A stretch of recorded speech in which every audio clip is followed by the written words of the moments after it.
JC. Josh, what immediate actions can President Putin take to get the U.S. and the EU to roll back their latest sanctions?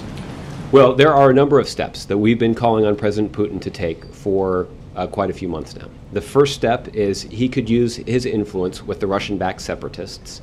After all, as Mr. Blinken, the President's Deputy National Security Advisor, mentioned here earlier this week, many of the leaders of that separatist movement are actually Russian citizens.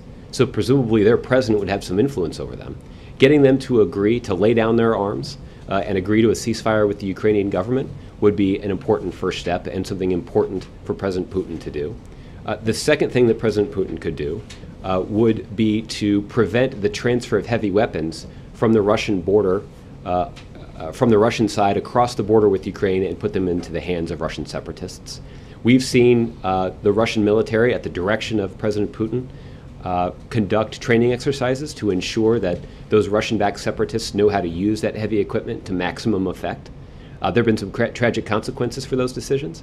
And those are just three examples of the kinds of things we would like to see President Putin do.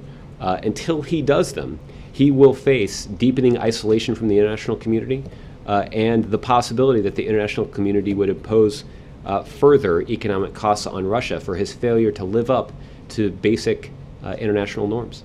Has the President made these points specifically clear to President Putin, perhaps on the phone or through any diplomatic liaison? On multiple occasions, at multiple levels, including at the presidential level, our insistence that President Putin and Russia live up to basic international norms has been made crystal clear.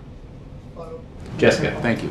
I've got a few. I just saw that Treasury added a few more people to the list of those being sanctioned with regard to Ukraine. Do you have any comment on that? It includes a Russian Railways individual. I'm not familiar with those with that latest round of announcements, but I'd refer you to my colleagues at Treasury who may be able to give you some more information.